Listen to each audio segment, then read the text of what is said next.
आप बात करो विक्रम बत्रा सर की सर, आप बात करो सोमनाथ सर की सर। नहीं, आप क्या चाहते हैं कि कल का एक बच्चा भी जाके इस देश के एक एमपी को मार दे सर?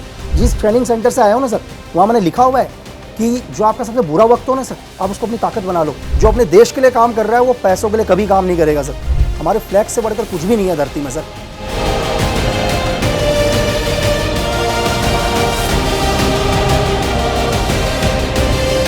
ये बात आप अमेरिका से पूछो, CIA से, आप MI5 से पूछो ना सर, आप MSS से पूछो, जो बताएंगे कि आज के देश में हिंदुस्तान में कितना पावरफुल लीडर है सर। जो स्पेशल फोर्स का बंदा होता है, जब वो अपनी SF की ट्रेनिंग करता है ना, उसने अपने 24 घंटे में उसने इतना पसीना बहाया होगा ना सर, आपने अपने 31 साल में नहीं बहाया होगा इतना, मतलब जेल के अंदर।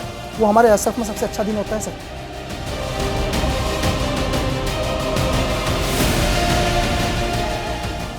नमस्ते, मेरा नाम ऋषिराज है और आप मंच देख रहे हैं। आज मंच पर एक बेहद खास मेहमान पधारे हैं।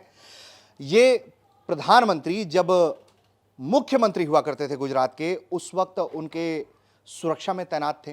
पूर्व NSG कमांडो रह चुके हैं। ये देश के जो मौजूदा रक्षा मंत्री हैं उनकी सुरक्षा में तैनात रह चुके हैं। नाम है इनका लकी बीस्ट। NSG कमांडो होने के साथ साथ इनका दावा है कि इन्होंने रॉ के लिए बहुत सारे ऑपरेशंस को अंजाम दिए हैं। न्यूज तक के एक शो में RK यादव जी का आना हुआ था, रॉ के पूर्व अधिकारी रहे हैं। उनसे एक सवाल मैंने पूछा कि लकी बीस्ट जो अपने आप को रॉ एजेंट होने का दावा करते हैं, वो दावा कितना सही है और कितना गलत है। जिसके जवाब में RK यादव जी जवाब देते हैं कि किसी भी एजेंट के पास कोई भी कागज नहीं होता, वो मौखिक रूप से ही दावा कर सकता है और एजेंट से हम पैसे देकर काम कराते हैं। इस वीडियो के सामने आने के बाद लकी बीस्ट भी सामने आते हैं और उन्होंने एक वीडियो बनाकर कहा कि इस तरह के आरोप मनगढ़ंत हैं और पूर्वाग्रहों से ग्रसित हैं। नाम अगर मैं कोट करना चाहूं तो लकी बीस्ट आजकल खूब चर्चाओं में रहते हैं, चूंकि उनको लेकर यह कहना है कि वो रॉ के एजेंट रह चुके हैं, रॉ में भी सर्व किया। ये हो सकता है एजेंट होगा, इसमें कोई दो राय नहीं, और वो काम करता होगा तो कई दफ़ा ये इन पे कोई ऑफिशियल सीक्रेट एक्ट तो लागू नहीं होता, ये पैसे से इनसे काम कराया जाता है। इसका जवाब देने के लिए आज हमारे मंच पर खुद लकी बीस्ट आए हुए हैं। उनका बहुत स्वागत करेंगे हम। लकी बीस्ट जी, बहुत स्वागत है आपका मंच पर। और सबसे पहले तो मैं ये जानना चाहूंगा कि आप कैसे हैं, इन दिनों क्या कर रहे हैं, आप जरा हमारे दर्शकों को बताइए, फिर एक बातचीत का सिलसिला हम शुरू करेंगे। थैंक यू सर, सबसे पहले मुझे आमंत्रित करने के लिए। मैं अच्छा हूँ और आशा करता हूँ कि आप भी सब अच्छे होंगे। तो इन दिनों मैं इस टाइम मुंबई में हूँ और एज अ राइटिंग वर्क कर रहा हूँ। मैं कुछ एक वेब सीरीज़ और कुछ एक मूवीज़ की स्क्रिप्ट लिख रहा हूँ, screen play, story and dialogues वगैरह कंप्लीट, और आगे इन फ्यूचर में डायरेक्शन की भी तैयारी कर रहा हूँ जी। तो लकी जी, सबसे पहले तो मैं चाहूंगा कि आप उसी सवाल का जवाब दें जिसको लेकर हमारे आपके बीच जो एक कम से कम वीडियो के जरिए ही संवाद हुआ, कि एक वीडियो के सवाल जवाब पर आपने भी अपना एक वीडियो जारी किया जिस पर आपने कहा कि पत्रकार जो है वो मुख्य मुद्दों पर बात नहीं कर रहा है, TRP लेना चाह रहा है। तो ऐसा क्यों लगता है कि आपके बारे में बात करना TRP लेना है? सर एक्चुअली क्या है, देखिए, जैसे जो भी मैंने वो देखा तो मुझे एक लगता है कि यार एक बहुत सीनियर ऑफिसर आपके सामने बैठे हुए हैं, आपको चर्चा करनी चाहिए देश के मुद्दों के बारे में। मैंने क्या किया क्या नहीं सर वो तो छोड़ दिया मैंने। जैसे इन फ्यूचर में मैंने काम किया, हाँ उन्होंने सही बोला, अपने एक सीनियर अधिकारी ने सही बोला कि दुनिया का कोई भी एजेंट हो वो कभी ये प्रूफ नहीं कर सकता कि वो कौन सी ऑर्गेनाइजेशन के लिए काम करता था, मतलब उसने क्या क्या किया, ये दुनिया में कोई भी प्रूफ नहीं कर सकता। हम मतलब इंडिया ही नहीं, दुनिया की कोई भी एजेंसी हो। तो अगर आपने मेरे कोई भी इंटरव्यूज़ देखे हों सर कहीं भी आज तक, तो आज तक मेरे किसी भी इंटरव्यू में मैंने कभी किसी ऑर्गेनाइजेशन का नाम नहीं लिया। मैंने हमेशा ये बोला कि मैं एक इंडियन सीक्रेट सर्विसेज के लिए काम करता हूँ और उसमें कुछ भी हो सकता हो, वो एक लोकल पुलिस की LOI से लेकर XYZ कोई भी हो सकता है सर। और मैं आपको ये बोलता हूँ कि मैंने बहुत भारत सरकार के लिए बहुत सी ऑर्गेनाइजेशन में काम किया और उनका भी मेरे पास प्रूफ नहीं है कि मैंने कभी मतलब इंडियन आर्मी में काम किया, स्पेशल फोर्स में काम किया या NSG में काम किया। तो ऐसा अगर आप मुझसे कोई प्रूफ मांगेंगे कि यार कि मैंने NSG में काम किया, तो इस चीज़ का मेरे पास कोई प्रूफ नहीं है और मेरे पास नहीं, दुनिया में किसी के पास भी नहीं होगा जो सीक्रेट सर्विसेज का कोई भी। अगर आज आप मुझसे बोलें कि यार कि मैंने कब सीक्रेट सर्विस ज्वाइन किया, या मेरे पास अभी कोई इंडियन आर्मी का या NSG का या XYZ किसी भी ऑर्गेनाइजेशन का कोई भी पेपर, तो मैं ये बोलूँ मेरे पास कोई भी पेपर नहीं है और मेरे पास ही नहीं सर, दुनिया में किसी के पास कोई भी अगर कोई भी एजेंट है तो उसके पास भी कभी कोई प्रूफ नहीं होगा। तो लकी जी, लेकिन हमारी दिलचस्पी इस बात में है कि हम सबको मालूम है कि जो लोग इस तरह के ऑपरेशन से दो चार रहते हैं, उनको मालूम है कि किस तरह से लोग डेपुटेशन पे जाते हैं, काम करते हैं और फिर बैक टू सर्विस हो जाते हैं। तो क्या टेन्योर रहा है आपका भारत की सीक्रेट सर्विसेज के लिए काम करने का? क्योंकि आप एक वक्त तो दिख रहे होंगे एनएसजी में जब आप काम करते होंगे, क्योंकि वो तो फिजिकल अपीयरेंस जॉब है, बॉडी प्रोटेक्शन का काम है आप लोगों का, तो वहां तो आप दिख रहे होंगे। उसके अलावा क्या एनएसजी में काम करते करते आपने ऑपरेशंस को अंजाम दिए हैं अपने? नहीं सर, एक्चुअली देखिए, मैं एनएसजी में शायद मुझे जहाँ तक याद है, शायद मैं 2010 में एनएसजी में डेपुटेशन आया था। और एनएसजी में जो डेपुटेशन का टर्नओवर है सर, वो है 3 इयर्स का और 5 इयर्स का टर्नओवर है। तो आई थिंक मुझे वापस 11 महीने के अंदर ही विड्रॉल हो गया था मैं, कोई भी रीज़न से उसके पीछे कि मुझे 11 महीने में दोबारा विड्रॉल होना पड़ा एनएसजी से। शायद मैं उस time last time Shri L के अडवाणी सर के साथ ही था, तो एक नाइट को मुझे विड्रॉल होना पड़ा और बहुत सारी जगह। लेकिन मैं आपको ये बोलूँगा सर कि मैं ऐसा नहीं कि मैं आपको ये बोलूँ कि कहीं भी अगर मैं आपको कल प्रूफ मांगूँ आप मुझसे कि यार मुझे एज अ प्रूफ चाहिए कि आप एनएसजी में फलाने टाइम में एल के अडवाणी के साथ, राजनाथ सर के साथ, किसी के साथ भी, तो प्रूफ कुछ भी नहीं है। और प्रूफ ये भी नहीं है कि मैं कभी मतलब किसी गवर्नमेंट ऑर्गेनाइजेशन के लिए काम करता था, ऐसा मैं आपको कोई भी प्रूफ नहीं दे सकता। और मैं ही नहीं, सीक्रेट सर्विस में कोई भी इंसान होगा, मैं आपको अभी भी कह रहा हूं कि दुनिया का कोई भी आदमी आपको प्रूफ नहीं दे सकता सर। जी बिल्कुल, आर के यादव जी ने भी यही बात कही कि किसी के पास कोई कागज नहीं होता है जिसमें सच लिखा हो कि आप रॉ के लिए काम कर रहे हैं। खैर, तो इस बात से हम आगे बढ़ेंगे और चूंकि देखिए, सिर्फ आप ही नहीं, कई और भी इस तरह के लोग हैं जिन्होंने बहुत सनसनीखेज दावे किए। मेरे तरफ से इस तरह के सवाल इसलिए हुए क्योंकि जो आप बातें कह रहे हैं वो बिल्कुल फिल्मी दुनिया की बातें हैं कि जिस तरह से आप कभी नेपाल जाकर ऑपरेशन कर रहे हैं, फिर कभी आप एलओसी क्रॉस कर जाते हैं, आपको फिर इजराइल में मोसाद के जरिए आपको ट्रेनिंग भी मिलती है, तो ये बातें बहुत फिल्मी लगती हैं और इसलिए ही इस तरह के सवालात जो हैं मैंने उनसे पूछे थे और उसमें यकीनन उसमें आपका नाम आया। लेकिन मतलब मुझे लगता है कि और भी इस तरह के लोग हैं जो अपने एजेंट्स होने का दावा करते हैं। तो आपको उस बात में सबसे बुरी बात क्या लगी कि पैसे के लिए ये लोग काम करते हैं? सर, मैं पैसे के लिए, जैसे आपने बोला कि मुझे पैसे के लिए, अगर मुझे पैसे के लिए काम करना होता, मैं अपने कोई और भी एजेंटों को रख के देता हूं जिन्होंने भी काम किया। तो पैसे के लिए मैं आपको बताऊं कि अभी कुछ दिन पहले ही एक बहुत अच्छा ऑफर सर, बिग बॉस से एक बहुत अच्छा ऑफर, जहाँ बहुत करोड़ों का पैकेज था, एक ऑफर मिला और उस ऑफर को मैंने मना किया। और मेरी जगह कोई और भी होता ना सर, वो भी मना कर देता। तो पैसे, आपको क्या लगता है पैसे के लिए सर कि मतलब बहुत शर्म की बात है अगर कोई ये बोले कि कोई इंसान पैसे के लिए काम कर रहा है, जो देश के लिए काम कर रहा है, तो मेरे पास वर्ड्स भी नहीं है बोलने के लिए। अगर कोई ये मैं नहीं कह रहा हूं कि आप पैसे के लिए काम कर रहे हैं। नहीं, कोई भी एजेंट सर, उन्होंने ये कहा कि हम एजेंट से पैसे के जरिए सर काम करते हैं। सर, एक एजेंट पैसे के लिए तो हजारों काम है ना सर। आप एक एजेंट को क्या पैसा दे दोगे सर? कितना पैसा दे दोगे? क्या एक जान से बड़ी कीमत थोड़ी ना किसी पैसे की? मतलब क्या जान की, मतलब आप मेरे को बोलते हो कि यार बीच में तुझे 2-4 लाख, 10 लाख, 5 लाख, XYZ कुछ भी देता हूं, तुझे LOC पार करके एक ऑपरेशन करना है और मुझे पता है वो सुसाइड मिशन है सर। और मैं कहता हूं सर, मैं कोई मतलब एक एजेंट, पहले एक एजेंट और एक टेररिस्ट में फर्क समझना चाहिए ना सर। एक आतंकवादी नहीं है वो कि मतलब आपने उसको चंद पैसे दिए और अपने शरीर में एक सुसाइड बॉम्ब बांधकर किसी भी देश के अंदर जाएगा, ठीक है, लोगों पर अटैक करेगा और लास्ट में खुद को सुसाइड कर देगा। तो मैं इस चीज को बिल्कुल नहीं मानता सर कि कोई भी एक एजेंट हो या कोई भी जो अपने देश के लिए काम कर रहा है वो पैसों के लिए कभी काम नहीं करेगा सर। ठीक है, तो लकी जी, अभी हम आपके कुछ आरोपों पर ही बात कर लेते हैं, उसके बाद हम आपके कुछ अभूतपूर्व ऑपरेशंस पर भी बात करेंगे। तो आपको लेकर जो एक आरोप लगा जिसके कारण आपको जेल भी जाना पड़ा और सबूतों के अभाव में, जैसा कि मीडिया रिपोर्ट्स में प्रकाशित है और आप भी अपनी बातों में कहते हैं कि सबूतों के अभाव में आपको अदालत ने फिर बरी कर दिया। तो आप उस केस का जिक्र करते हुए कहते हैं कि उस केस में एक ही गोली से 2 लोगों की मौत हुई। लेकिन अगर मैं मीडिया रिपोर्ट के हवाले से कहूं, कुछ अखबारों ने जब छापा आपके बरी होने की सूचना, तो उसमें यह लिखा हुआ मैंने पाया कि उसमें धारदार हथियारों से उनकी हत्या की गई थी और पत्थर से मारा गया था, उनको गोली से मारने जाने की कोई सूचना नहीं थी। इसको लेकर आप क्या कहेंगे? नहीं सर, उसके लिए तो आपको एक काम करना पड़ेगा। अगर आप सूचना के अधिकार से, आपको पोस्टमार्टम रिपोर्ट मिल जाएगी, आप PM रिपोर्ट पढ़िए सर। अब मीडिया के ऊपर मत जाओ, सबसे पहले आप PM रिपोर्ट पढ़ो कि PM के अंदर क्या बोला गया है। पोस्टमार्टम में लिखा है कि एक ही बुलेट से दोनों आदमी को हेड शूट हुआ है, देन मरने के बाद उनकी डेड बॉडी के ऊपर बहुत सारे वेपन्स का यूज हुआ। ये मैं नहीं बोलता हूं, ये पोस्टमार्टम रिपोर्ट बोलती है सर कि PM रिपोर्ट बोलती है कि डेड बॉडी के ऊपर क्या है, बहुत सारे क्या है, अलग अलग, जैसे आपने बोला नाइफ, चाकू या धारदार हथियार चलाए गए। तो ये पोस्टमार्टम रिपोर्ट बोलती है। आगे की केस स्टडी आप पढ़ोगे, चार्जशीट पढ़ोगे, तो चार्जशीट के अंदर एक चीज और जिगर है। चार्जशीट क्या बोलती है सर?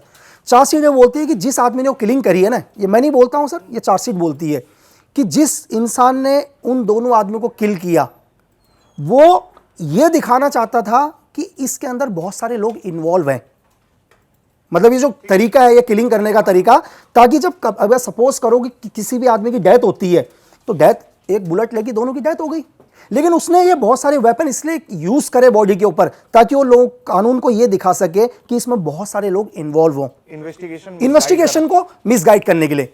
नहीं तो चूंकि एक गोली से दो लोगों की हत्या करना, मतलब अगर मैं बिल्कुल ये बात कहूं कि अगर पॉइंट ब्लैंक रेंज पर नहीं मारे अगर हम किसी को, तो इसके चांसेस बहुत कम होते हैं कि इस तरह के मिशंस को अंजाम दिया जा सके। हालांकि एक ही गोली से दो लोगों की हत्या का अगर हम बात करें या किसी को किल करने की बात करें, तो दिल्ली में एक घटना साल 2015 के आसपास घटित हुई थी, जब तिलक नगर के इलाके में दो गैंगस्टर्स की हत्या हुई थी इसी तरीके से। दुनिया में बहुत रेयर ऑफ द रेयरेस्ट मामला है। आपको क्या लगता है कि मारने वाले ने या फिर जांच करने वाले ने आपको क्यों इस केस में लपेट लिया? सर पहले तो क्या है कि घटना से पहले एक हॉलिस्टर मिला था। हॉलिस्टर आपको पता होगा, जिस पर हम लोग नॉर्मली तरीके से पिस्टल वगैरह को रखते हैं। तो जो हॉलिस्टर मिला, मेरे पास जो वेपन था, मेरा खुद के भी वेपन, मतलब जो मेरे पास एक वेपन था उनमें से, सेम वेपन का साइज उसी हॉलिस्टर से मैच कर रहा था। अब मैं आपको एक चीज़ और बताऊं सर कि हॉलिस्टर्स तो मार्केट में आप इजीली तरीके से आप भी खरीद के ला सकते हैं, कोई भी खरीद के ला सकते हैं ना। तो पहली वजह तो ये बनी कि एक हॉलिस्टर जो साइज फिट आ रहा है कि सेम इसी टाइप का एक पिस्टल इस्तेमाल हुआ है। पहली पॉइंट ये। दूसरा कि क्या होता है, मैं आपको बताऊं कि कभी भी क्या होता है कि डिपेंड करता है टारगेट के ऊपर। हमेशा क्या होता है कि टारगेट कितना बड़ा है। फॉर एग्जांपल, कल अगर इन फ्यूचर के अंदर एक इंसिडेंट होता है कि पाक के अंदर जाके कोई दाऊद इब्राहिम को मारता है, तो दाऊद इब्राहिम को मारने पर वहाँ की एजेंसीज का शक किन के ऊपर जाएगा सर? जो सेम उसी लेवल के लोग होंगे जो दाऊद को मार सकते हैं। तो डिपेंड करता है कि वो लोग कितने बड़े थे, उन लोगों को मारने के पीछे किसका हाथ हो सकता है। हमेशा मतलब जो टारगेट की किलिंग होती है वो डिपेंड करता है कि उसके एनिमी के ऊपर। अगर मैं आपको एक छोटा सा नॉर्मल तरीके से समझाने की कोशिश करता हूँ, हमारे यहाँ एक कहावत है कि कभी भी किसी आदमी का पता लगाना हो कि वो कितना बड़ा है, कितना पावरफुल है, आप ज़्यादा रिसर्च मत करो, सिर्फ उसके एनिमी के बारे में पता लगा लो कि उसका एनिमी कौन है। जितना बड़ा दुश्मन होगा वो आदमी उतना पावरफुल होगा सर। तो ये मेरा मानना है कि शायद उनको लगा ऐसा। नहीं तो मुझे ये बताइए कि फिर उनसे कैसे, जिनकी हत्या हुई उनको आप जानते थे? नहीं, मैं नहीं जानता था उनको। राजू पारगई और अमित आर्या को आप नहीं जानते? नहीं जानते थे आप किसी भी तरह से? नहीं, वैसे नॉर्मली एक ही डिस्ट्रिक्ट के रहने वाले हैं, तो छोटा सा डिस्ट्रिक्ट अपना। रिश्तेदारों ने क्यों आपका नाम? नहीं सर, रिश्तेदारों ने तो नाम लिया, नाम लेने के लिए तो पुलिस की चार्जशीट है ना सर। तो पुलिस ने तो ये भी बोला कि मैंने किलिंग करा है। नहीं, पुलिस ने तो कहा है ना मैंने मारा है करके, लेकिन न्यायपालिका पर तो आप विश्वास रखते होंगे। चलो, पुलिस तो कहते हैं कि मैंने ही मारा है, लोग भी कहते हैं मैंने मारा है। या तो पुलिस बड़ी है, न्यायपालिका बड़ी है सर। तो आपको इस बात का मलाल रहेगा कि आपको बाइज्जत बरी ना करके ये कहा गया अदालत ने कि सबूत नहीं मिले? नहीं सर, यही होता है, बाइज्जत नहीं होता सर। आईपीसी 302 है, 302 है ना sir, is a heinous crime sir, non bailable crime. तो उसमें अभावों पर ही होगा सर। आप किसी का भी 302 की किसी की भी उठाकर देखो आप, अगर क्या कहते हैं ये तलवार केस भी उठाकर देख लो, सेम चीज वही आएगा सर। मतलब अगर आपको मैं एक चीज और बताऊं लॉ पर, अगर वो बोलते हैं कि मैं बाइज्जत बरी, तो मैं तो क्लेम करूंगा ना सर। मैं बोलूंगा मेरा आपने इतना टाइम खराब, मैं क्या बोलूंगा, मैं भी एक मानहानि का दावा करूंगा सर पुलिस के ऊपर कि आपने मेरे 4 इयर्स को बर्बाद किया करके। लेकिन उन्होंने क्या बोला कि एविडेंस के अभाव पर। तो एक लॉ है ना सर। हाँ, वही कि आपके खिलाफ सबूत नहीं मिले तो आपको सबूतों के अभाव में बरी किया। तो सबूतों के आधार पर ही बरी होगा ना सर। तो अब लेकिन इसमें अदालत ने इस बात पे दिलचस्पी नहीं दिखाई कि किसने आपको फ्रेम करने की कोशिश की, क्यों फ्रेम करने की कोशिश की, इसमें अदालत की दिलचस्पी नहीं दिखी? नहीं सर, अगर सपोज करो कि कल मैं भी किसी ऑर्गेनाइजेशन के लिए काम कर रहा हूं, हम लोग बहुत काम करते हैं, हम भी शक के बिना पर किसी को उठा के लाते हैं, हम भी लाते हैं उठा के शक के बिना पर, और लेके आते हैं, हम पूछताछ करते हैं उससे। हमें लगता है यार मिलिटेंट नहीं है, टेररिस्ट नहीं है, हम उसको छोड़ देते हैं सर। तो हम ये थोड़ी ना बोलते हैं यार कि हमारे को माफ कर दे भाई, चीज़ ये है, हम जो लिखित में देंगे। हमारे को लगा कि आप इस केस में एक्यूज्ड हैं, हो सकता है बॉम्ब की प्लानिंग आपने करी हो, इन वेपन में आपका हाथ है, हम लेकर आए ना सर, हमने अपना काम किया और लास्ट में हमें नहीं मिला आपके खिलाफ एविडेंस, तो हमने आपको छोड़ा। तो इसका मतलब मैं भी तो गलत नहीं हूं ना सर। ठीक है, अब आगे बढ़ते हैं और आपकी जेल यात्रा के बारे में बात करते हैं। शेर सिंह राणा को कैसे जानते हैं? सर मैं कभी नहीं मिला हूं शेर सिंह राणा से। आपको एक चीज और बताता हूं, अगर ये जेल का रिकॉर्ड निकालना बहुत ईजी है। आप अभी 2 मिनट के अंदर एक सूचना का अधिकार लगाओ सर, ठीक है, और ये बताओ कि लक्की बिस्ट कब से कब तक जेल के अंदर रहा। शायद आई थिंक मुझे जहाँ तक याद है, मैं 9 सितंबर 2011 से 15 मार्च 2015 तक जेलों में रहा। 2 मिनट में ये निकलेगा कि मैं किस किस जेल में रहा। सेम आप जो आप अभी एक नाम ले रहे हैं उनका भी ये लगा लो, क्या कभी एक साथ सेम जेल के अंदर रहे, आपको आपका जवाब मिल जाएगा सर। उन्होंने हाल में आपको लेकर दावा किया, आपने सर, जानते हैं आप? अरे दावा, मैं आपको क्या कह रहा हूं, मैंने आपको इतनी बड़ी चीज बोली सर, आप मुझे वापस यहीं बुला लेना इसी मंच में, आप दोबारा बुलाना और मैंने बोलना मैं एविडेंस लेके आ गया हूं। आप आज ही एक काम करना, सूचना का अधिकार लगाना, सेम सामने वाले जिसने क्लेम किया है उसका भी एक सूचना का अधिकार लगाना। आपको अगर 24 घंटे के लिए भी हम अगर सेम जेल के अंदर मिल गए इस ड्यूरेशन के अंदर, मैं दोबारा इसी मंच में आऊंगा। नहीं तो आपने तो मेरे सवाल पर तो आपने अपना वीडियो जारी कर दिया था। शेर सिंह राणा ने आपको लेकर जो आरोप कहे, नहीं सर, वही गलती मैंने करी ना सर। मैंने एक जो मेरे को लगा कि यार मैंने क्या गलती कर दी, मैंने एक, अब मुझे हर आदमी ये कह रहा है कि मैं भी उसके ऊपर वीडियो बनाऊं करके। मेरी बात समझे आप? मुझे समझ में आ गया विद इन दूसरे दिन ही कि यार आज के इंडिया के अंदर हर आदमी चाह रहा है कि मैं उसके लिए एक वीडियो निकालूं ताकि वो वायरल हो। लोगों को सिर्फ वायरल होने से मतलब है सर, क्यों होता है ये फर्क नहीं पड़ता। नहीं, लेकिन मतलब शेर सिंह राणा के आरोप बहुत गंभीर है। उन्होंने कहा कि अरे आप सर, लंबे-लंबे फेंकते थे, आपने सुनकर आपको अरे मैं नहीं गुस्सा आया होगा। मुझे क्यों सर, मुझे गुस्सा किस पर आएगा? मैं आपको एक उदाहरण, चलो मैं आपको इस आंसर जवाब देता हूँ, इसका एक उदाहरण देता हूँ मैं आपको, कि जैसे उन्होंने बोला कि यार एक बंदा जेल के अंदर था, वो रोता था, दुखी होता था। मैं आपसे, आपकी एज कितनी है सर? मेरी 31 साल। आपकी 31 साल एज है। देखो मुझे आपका डेली रूटीन नहीं पता, लेकिन मैं आपको ये बताऊं कि जो एक स्पेशल फोर्स का बंदा होता है ना सर, जो स्पेशल फोर्स का बंदा होता है, जब वो अपनी एसएफ की ट्रेनिंग करता है ना, वो सिर्फ अपने 24 घंटे में उसने इतना पसीना बहाया होगा ना सर, आपने अपने 31 साल में नहीं बहाया होगा इतना। नहीं ठीक है, सही बात मैं आपको बता रहा हूँ, सही बात है। मतलब आपकी 31 साल की उम्र में आप अगर डेली पसीना को इकट्ठा करोगे ना, तो एसएफ ने 24 घंटे में जितना निकला होगा आपने नहीं बनाया होगा। एक एसएफ के बंदे को ये पता होता है कि एक रूम के अंदर मिलिटेंट है सर, उसको ये मालूम होता है ये सुसाइड है, फिर भी उस रूम के अंदर एंटर करता है सर। उसकी किस्मत हुई तो वापस आ जाता है और ना हुई तो वापस चला जाता हूँ। वो बंदा वहाँ नहीं डरता सर।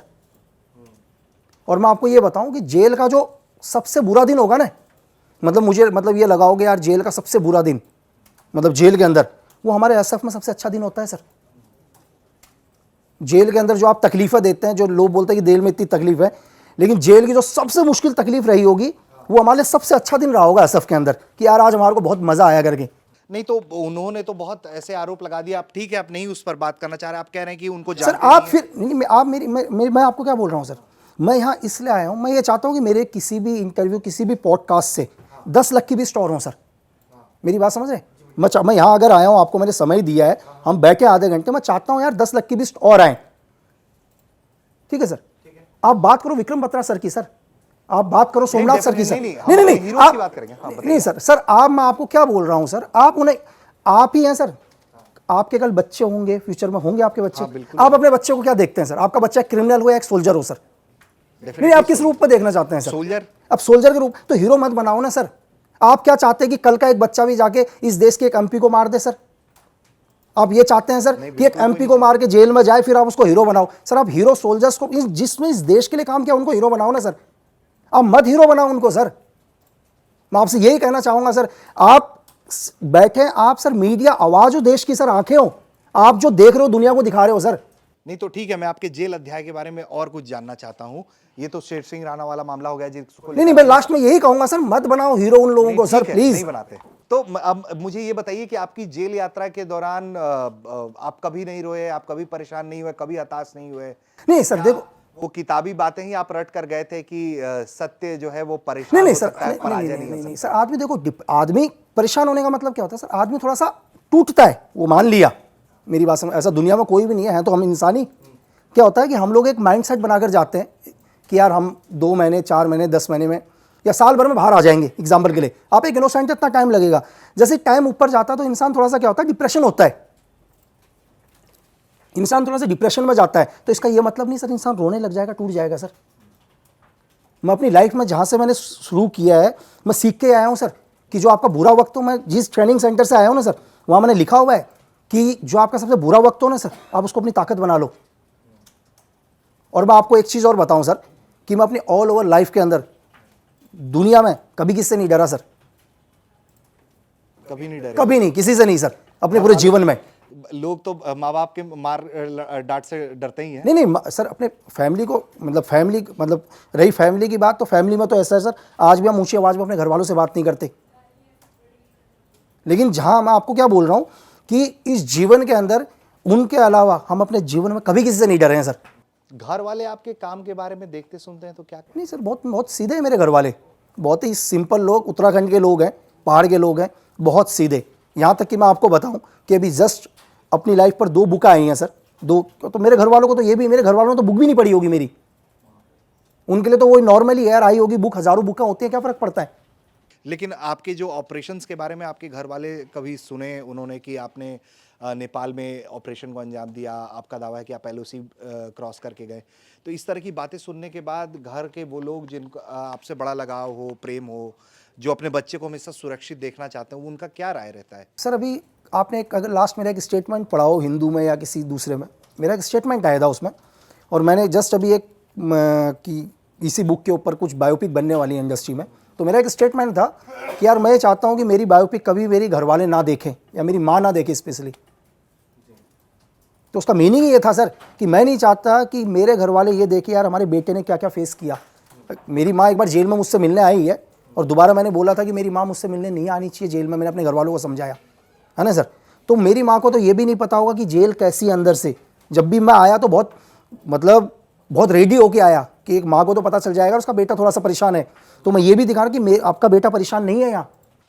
तो अच्छा, आगे बढ़ते हैं फिर, हम कुछ और बातें करते हैं, आरोपों से आगे चलते हैं। बिल्कुल बिल्कुल सर। तो लकी बीस्ट क्या चाहते हैं?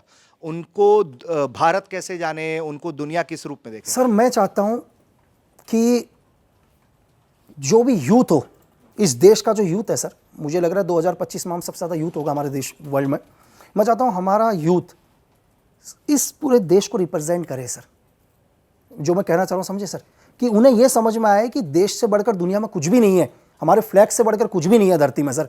वो दुनिया में कहीं भी रहे, धरती के किसी भी कोने में, आप यूएस में जाकर रहो सर, यूके में जाकर रहो, कनाडा में रहो, ठीक है, आप अच्छा पैसा कमाओ, अच्छे पैकेज पर रहो, लेकिन लाइफ में आप एक बात कभी मत भूलो कि आप एक हिंदुस्तानी हो बस। तो और आप भी अपनी पहचान बतौर हिंदुस्तानी ही देखना चाहते हैं? बिल्कुल सर, बिल्कुल, लकी डेफिनेटली, बीस्ट कौन था? तो एक हिंदुस्तानी। बिल्कुल एक हिंदुस्तानी सर। तो ये जो आप पर किताब आई, जैदी साहब ने आप पर एक बहुत शानदार किताब लिखी है, उसके बाद अब आप आजकल फिल्मों में लिख रहे हैं, वेब सीरीज की बातें चल रही हैं, तो इन सब के लिए आपको ऑफिस भटकना पड़ रहा है या फिर लोग आप तक अप्रोच कर ले रहे हैं सर? अभी आपकी कहानियां सुनकर। सर मैं उत्तराखंड से बिलोंग करता हूँ और हमारे वहाँ देवभूमि बोलते हैं उसको, मैं गॉड पर बहुत बिलीव करता हूँ, तो ज़्यादा मेहनत नहीं करनी पड़ी सर, और भगवान की दया से भी मेरे 11 प्रोजेक्ट लॉक हैं और सारे ए लिस्टर्स के साथ ही लॉक हैं सर।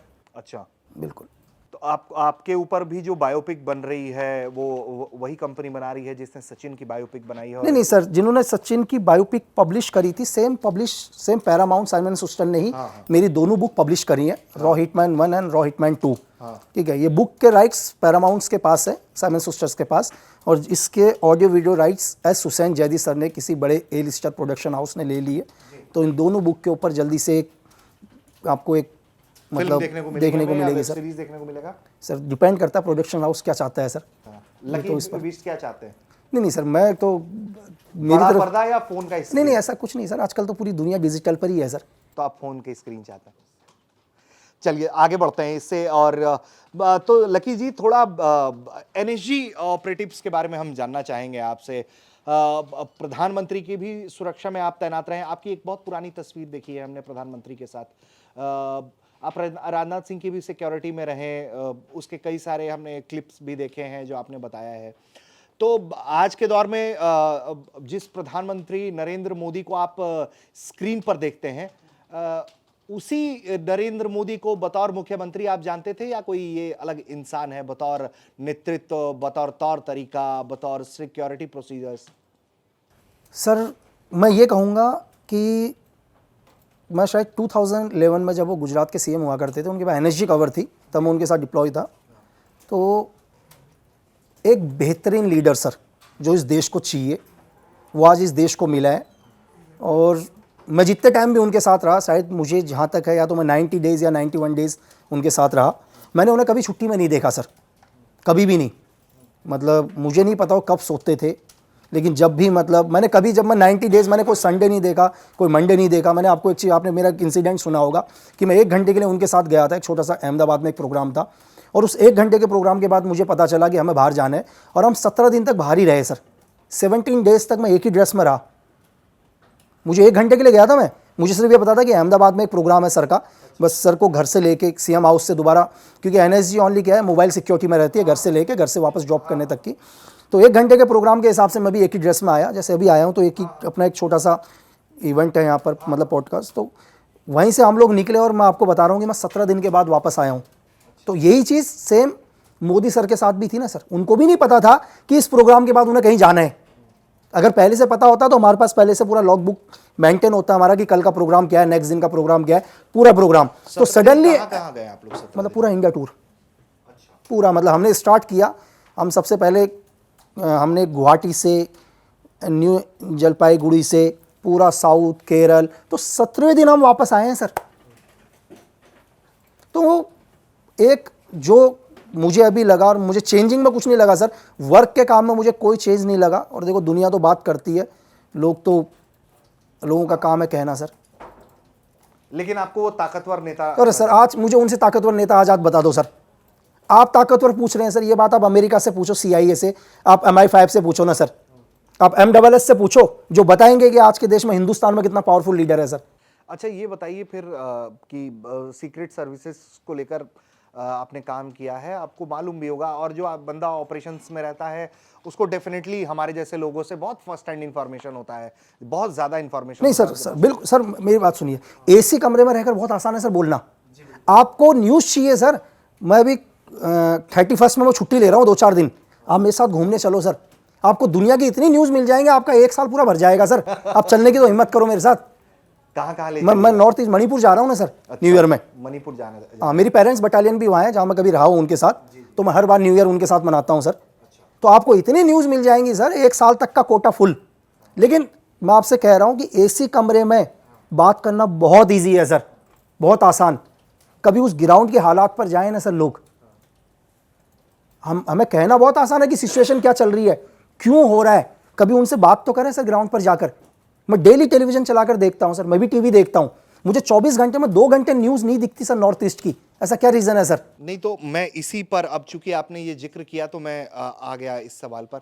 तो आपको नहीं लगता है कि बतौर प्रधानमंत्री, बतौर गृह मंत्री अमित शाह साहब और बतौर प्रधानमंत्री नरेंद्र मोदी जी, जितनी ताकत मणिपुर के स्थिति को संभालने के लिए लगानी चाहिए थी, उतनी ताकत लगाने में वो लोग विफल हो गए? अभी भी आप देखिए कि स्टेट 2 हिस्सों में लगभग मतलब 2 गुटों में बटा हुआ नजर आ रहा है। अभी भी हालात ठीक नहीं हो पा रहे हैं, जिसकी चिंता आप भी व्यक्त कर रहे हैं। नहीं सर, लेकिन ये विदिन कितना सर, 30 टर्नओवर चल रहा है ना सर। 60 साल जिन्होंने किया, क्वेश्चन उनसे भी करना चाहिए ना कि उन्होंने ऐसे हालात क्यों पैदा कर दिए सर। ये दुनिया को लग रहा है कि 2 जातिवाद का झगड़ा है सर।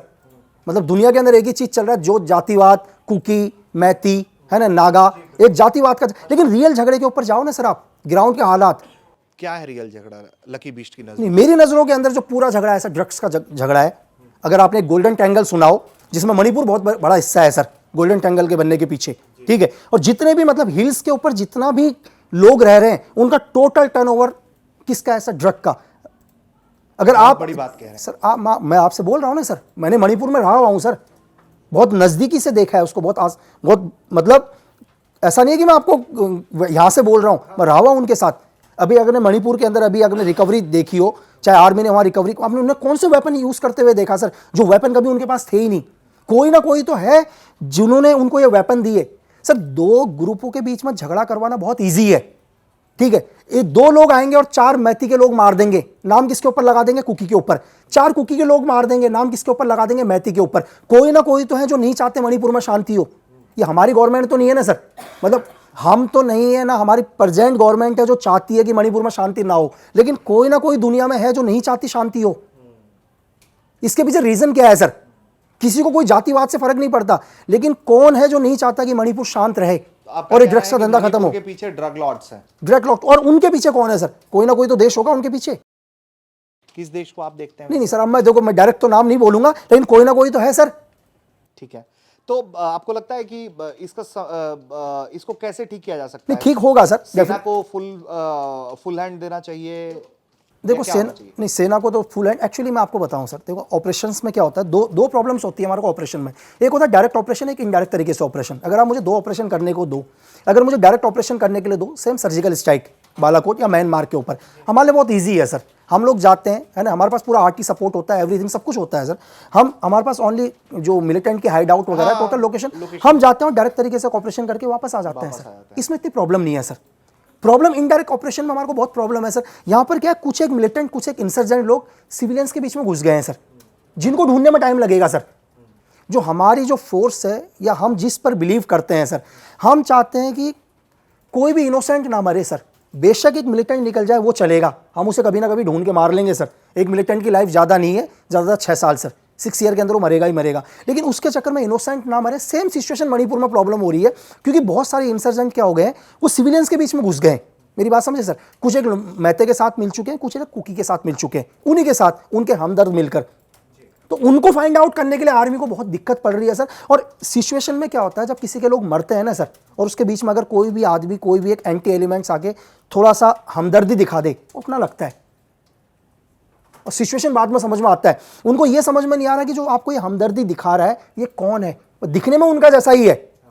अगर मैं नॉर्थ ईस्ट जाता हूं तो मैं इजीली पहचान में आ जाता हूं कि मैं नॉर्थ ईस्ट का नहीं हूं, लेकिन जो लोग इनके बीच में इन्वॉल्व हुए हैं, वो चाहे म्यांमार के थ्रू आ रखे हैं, ठीक है, या चाइना के थ्रू आ रखे हैं, या कहीं से भी आए हैं, जो आसानी से इनके बीच में घुस चुके हैं सर, तो उनको ढूंढने में थोड़ा सा टाइम लग रहा है। और इंडियन आर्मी बहुत जल्दी सर उन सबको ढूंढकर और मणिपुर शांत हो जाएगा। ठीक है। मेरे कुछ और सहयोगी भी हैं, उनसे भी छोटे छोटे सवाल लेंगे और फिर हम आगे बढ़ेंगे। आपने अपनी बुक्स के बारे में बताया, आपने बताया मणिपुर के बारे में, आप थोड़ा बांग्लादेश के बारे में बताइए कि बांग्लादेश के जो मौजूदा हालात हैं वहाँ पर क्या करना चाहिए, क्या हो रहा है, इस पर क्या राय है आपकी? सर देखो, बांग्लादेश का इस टाइम जो प्रेजेंट सिचुएशन चल रहा है, और आज ही आपने देखा है कि हमारे एक सीनियर अधिकारी बांग्लादेश गए हुए हैं, ठीक है, वहाँ मीटिंग्स चल रही हैं, लेकिन जो भी ये बांग्लादेश के अंदर हो रहा है सर ठीक नहीं है। यही सेम पाकिस्तान ने भी किया था। आज पाकिस्तान ने 400 हिंदू टेम्पल जलाए थे ना सर, और आज पाकिस्तान भीख मांग रहा है सर। सेम सिचुएशंस बांग्लादेश के भी आएंगे।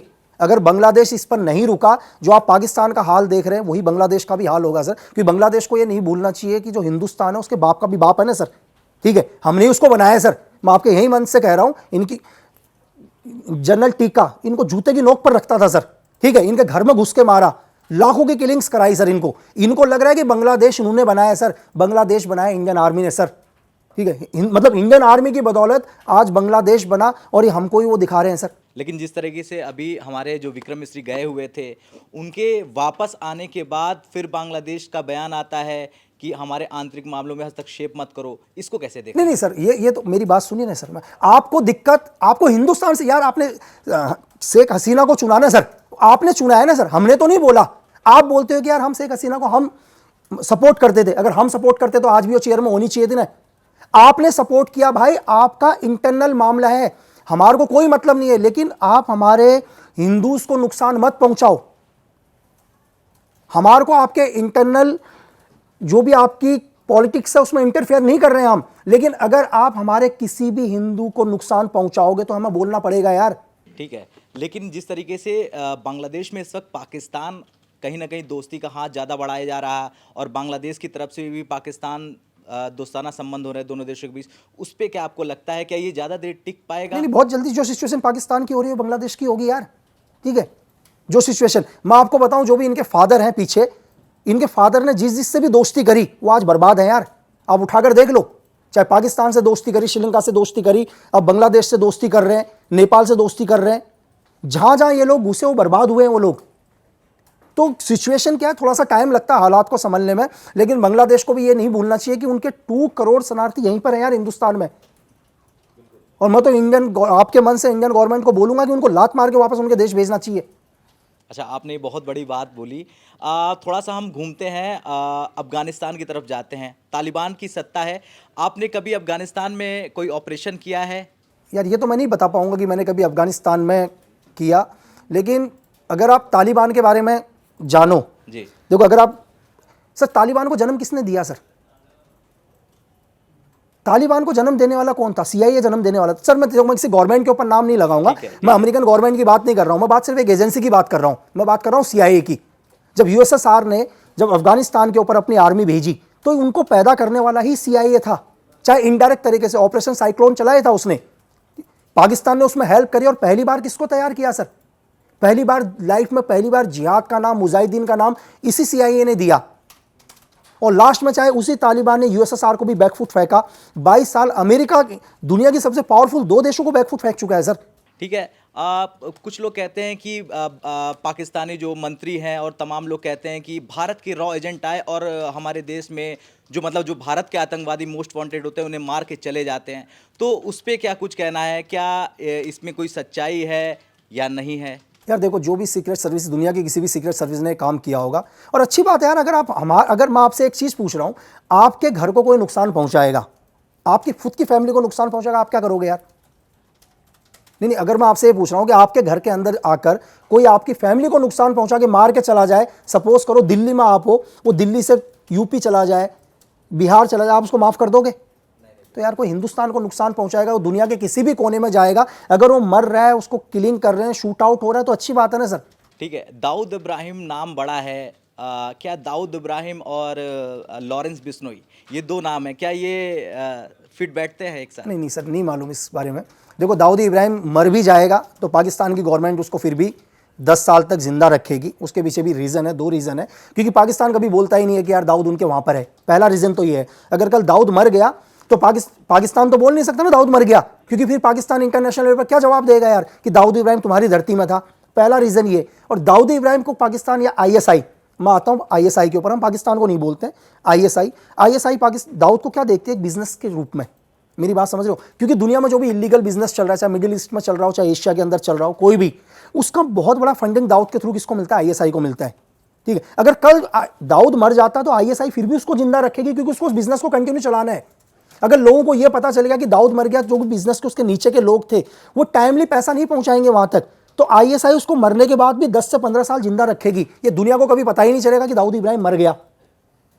और लॉरेंस बिश्नोई सर अभी तो साबरमती जेल में है, तो पता नहीं, अभी जो भी चल रहा है मैं मीडिया के थ्रू ही सुनता हूँ। ठीक है, एक बड़े कमांडर ने कहा था कि अगर लॉरेंस बिश्नोई को हैंडल करने दिया जाए खालिस्तान तो खालिस्तान खत्म हो जाएगा। उस पे आपको क्या लगता है? आपको सर हमारी गवर्नमेंट में इतने सीनियर ऑफिसर्स बैठे हुए हैं, जो बेहतरीन ट्रेनिंग लेके आए हैं, ठीक है, जो पूरी दुनिया को समझते हैं, तो क्या आपको लगता है कि उनसे ज़्यादा समझदार वो लोग होंगे जो जेल के अंदर हैं इस टाइम? नहीं, आपकी क्या राय है? क्या ये जो गवर्नमेंट चल रही है सर, जो भी गवर्नमेंट का काम कर रहे हैं वो बहुत सही है और अपने तरीके से काम कर रहे हैं सर। लकी जी, आप पंजाब के मुख्यमंत्री साहब का मुख्यमंत्री बादल साहब के साथ भी रहे, उनके साथ कैसा था? सर बादल साहब के साथ भी बढ़िया रहा। एक दिन तो बादल साहब को पहचानने में ही टाइम लग गया मुझे, क्योंकि सबकी एक जैसी दाढ़ी थी। पहले दिन ही गया तो बहुत सारे लोग एक साथ आए, तो पहले यही पता चल गया कि बादल साहब कौन है इसमें। तो रहा एक कुछ दिन रहा, मुझे आई थिंक, मुझे याद नहीं कि मैं 10 दिन 12 दिन रहा शायद। उस टाइम अकाली दल की गवर्नमेंट थी, सुखबीर सिंह बादल उनके डिप्टी CM हुआ करते थे उस टाइम। हाँ, एक चीज़ था एक्चुअली, एक जगह थी वहाँ पर, क्या बोलते हैं, पंचकुला में एक गुरुद्वारा है आपका, तो पंचकुला में एक गुरुद्वारे में गया था, तो शायद एक छोटा सा मैटर हुआ था। हमारी कॉन्वाई वहाँ पर खड़ी थी बादल साहब की, तो एक दिल्ली पंजाब पुलिस के जो IPS थे वो सिविल ड्रेस में थे और वो आ रहे थे कारगेट की ओर, जो हमारा कॉन्वाई था। तो उन्होंने मुझे बोला कि इस गाड़ी में सुखबीर सिंह बादल भी बैठेंगे। तो यार तो मैंने बोल दिया सर इसमें अलाउ नहीं है इस गाड़ी में बैठना। तो उन्होंने मुझे बोला यार कि सुखबीर सिंह बादल हमारे डिप्टी CM है यहाँ पर और बादल साहब के बेटे भी हैं। तो मैंने कहा अलाउ नहीं है सर गाड़ी में बैठना, क्योंकि गाड़ी में बैठना जो मेरे को जो ऑर्डर्स थे उसमें सिर्फ बादल साहब ही बैठ सकते, दूसरा कोई नहीं बैठ सकता था। तो फिर उन्होंने बोला तुम्हें क्या प्रॉब्लम है? मैंने कहा मुझे कोई प्रॉब्लम नहीं है, आप सर लिख के दे दो मेरे को। तो उन्होंने कुछ नहीं, इस बात को टाल दिया। तो उस रात को ही मेरी पोस्टिंग हो गई वहाँ से, और मुझे सीधे तरुण गोगोई के, आसाम के उस टाइम एक कांग्रेस के सीनियर लीडर हुआ करते थे तरुण गोगोई, शायद उस टाइम CM थे आसाम के, तो मुझे रातों रात वहाँ भेज दिया। तो फिर ये सारा इंसिडेंट क्या वो भारी पड़ गया आप पे? कोई फर्क नहीं होता है ऐसा, जनरली कोई बात मत मानो, अगर रूल्स के खिलाफ भी है फिर भी आपने नहीं मानी तो आपका ट्रांसफर कर दिया। सर मुझे देखो ट्रांसफर ही तो किया ना सर, चाहे मैं बादल साहब के साथ रहूँ या मैं तरुण गोगोई सर के साथ रहूँ, मुझे क्या ही फर्क पड़ता है सर? मुझे तो अपना काम करना है ना, जाना मुझे उनके साथ भी है, जाना मुझे उनके साथ भी है, तो मुझे कोई फर्क नहीं पड़ता सर। आप मुझे दुनिया में कहीं भी रखो, मेरे को सैलरी उतनी ही मिल रही है सर। ठीक है, चाहे मैं आसाम में गया थोड़ी सैलरी और बढ़ गई सर, ठीक है, वहाँ का CI अलाउंस और मिल गया साथ में। तो अभी अभी सुखबीर बादल पे हमला हुआ, उनके पास Z+ सिक्योरिटी भी है, तो गोल्डन टेम्पल के बाहर ही हमला हुआ, उन पे गोली चली, तो इसको आप कैसे देखते हैं कि क्या फेलियर सर? क्या फेलियर है इसमें? सर, लोकल इंटेलिजेंस का तो फेलियर है ही ना सर। देखो सिक्योरिटी तो आप छोड़ो, सिक्योरिटी तक पहुंचने से पहले बहुत सारे रिंग्स होते हैं सर हमारे, हम उस रिंग्स के ऊपर बात नहीं करेंगे कि हमारे एक्सटर्नल रिंग्स कौन सा होता है, RNW का रिंग कौन सा होता है, IB का कौन सा, MI का, हम नहीं आता, हम लोकल रिंग्स के ऊपर आ जाते हैं। स्टेट का कोई ना कोई तो ऐसा रिंग होगा जो कंटिन्यू सुखबीर सिंह बादल को वॉच कर रहा था सर। उनको क्यों इन्फॉर्मेशन नहीं मिली कि उनको इतना थ्रेट है? अगर आपको इतना ही थ्रेट उनको था तो उनकी लोकल इंटेलिजेंस क्यों एक्टिव नहीं हुई सर? मैं जो भी फेलियर मानूंगा, देखो एक जो भी पंजाब पुलिस के जो भी उनके सिक्योरिटी में, उसने बहुत अच्छा काम किया सर, उसके काम की जितनी सराहना की जाए वो कम है, लेकिन कहीं ना कहीं तो फेलियर है कि एक एनिमी उनके इतने क्लोज तक आ गया। तो जैसे अभी पंजाब का माहौल देख रहे हैं, खालिस्तान की बात हो रही है या कनाडा में बात हो रही है, उसका इफेक्ट यहाँ पे पड़ रहा है। और पिछले 10 साल में अगर आप देखें तो पंजाब के अंदर हिंदू नेता जो हैं, चाहे वो RSS के हों या फिर वैसे हिंदू शिवसेना कई बनी, उनको टारगेट किलिंग की जा रही है, वो बाहर से हो रही है।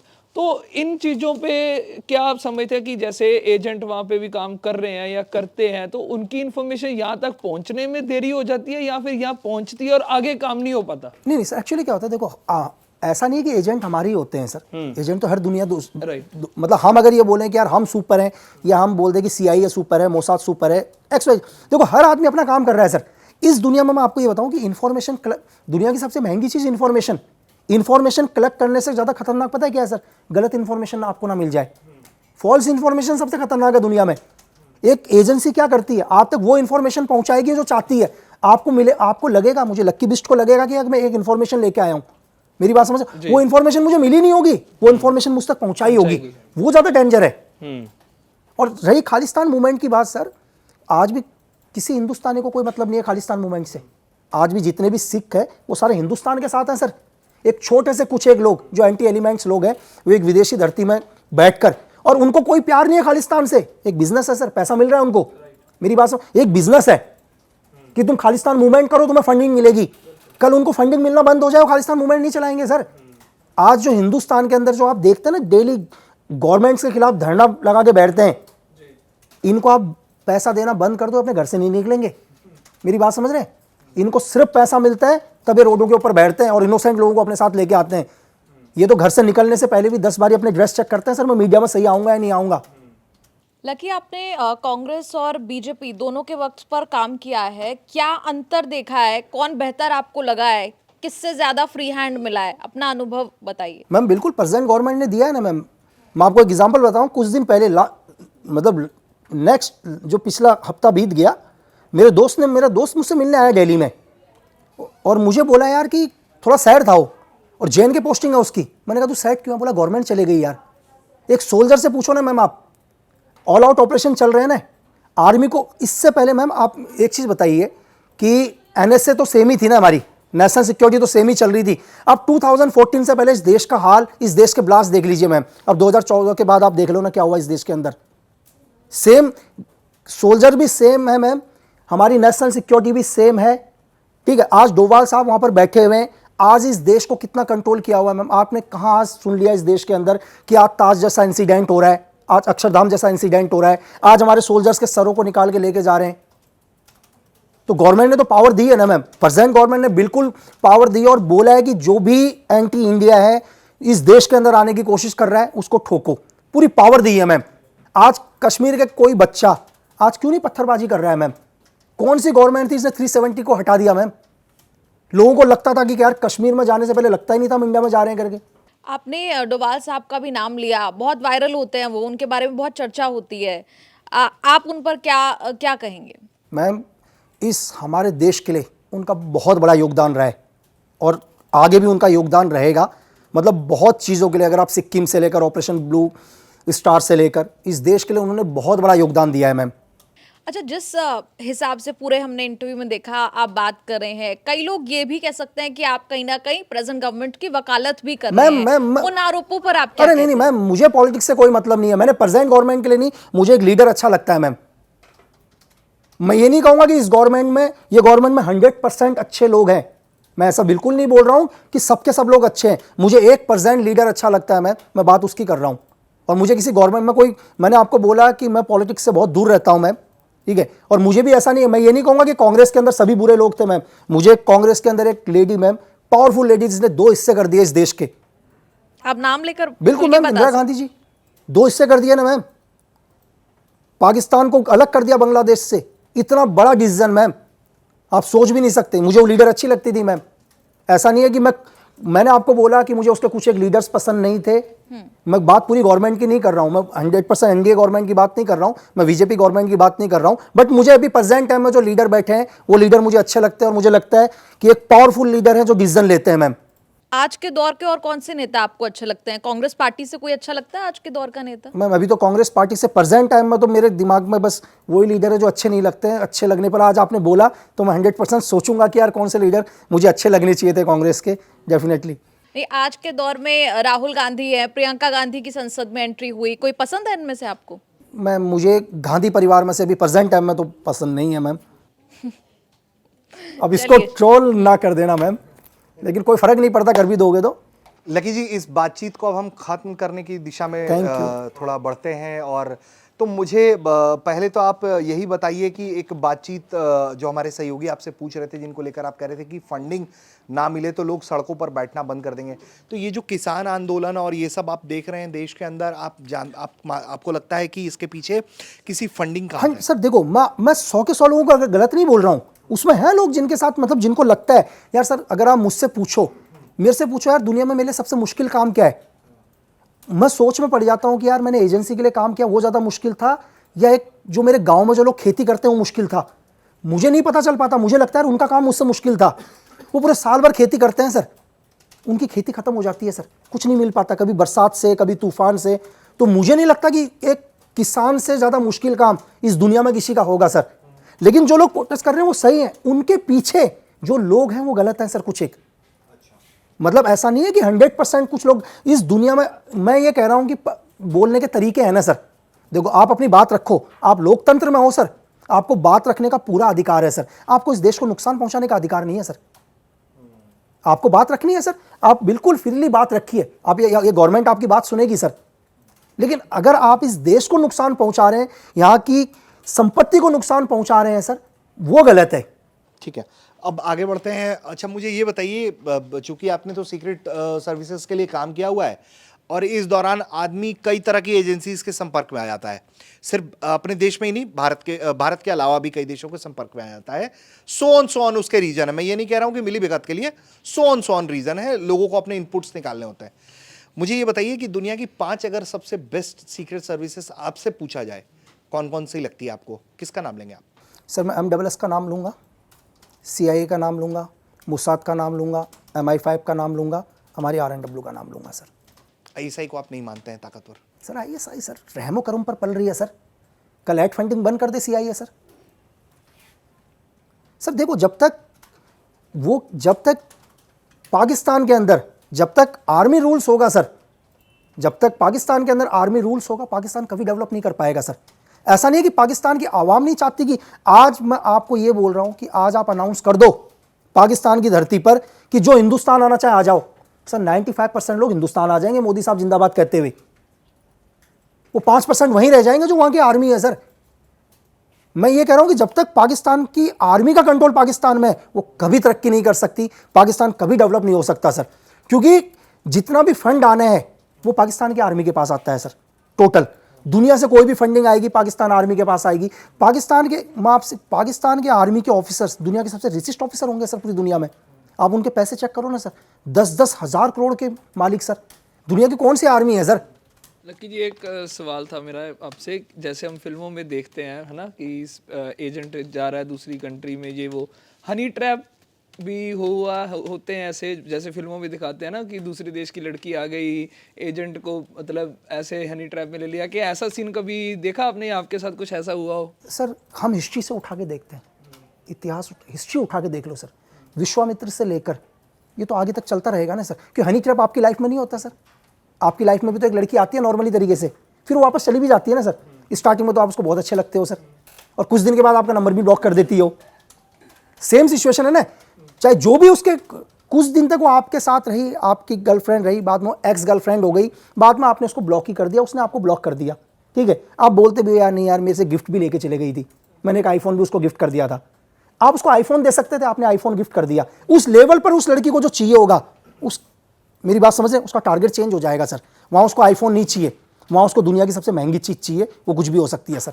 सिचुएशन सेम है सर। मतलब ऐसे बिल्कुल, केस हैं हाँ, बिल्कुल, बिल्कुल बिल्कुल, बहुत सर, आपकी बहुत। नज़र में ऐसे देखे हैं आपने भी, या फिर नहीं, कुछ बहुत सारे ऐसा हुए हैं हुआ? सर, यहाँ भी बहुत सारे हुए हैं केस। आप भी पढ़ते पढ़ते इस तरह के केसेस में बचे हैं आप? नहीं सर, बहुत सारे। मैं आपको सर, धीरे धीरे जब हम लोग वर्क करते हैं तो एक्सपीरियंस हो जाता है सर। अब तो अगर कोई बहुत अच्छी लड़की भी मैसेज कर रही है तो डर लगता है पहले तो ना सर, समझने में ही टाइम लग जाता है। तो वो उसको लगता है कितना मेंटल है करके इतना शक कर रहा है पहले ही।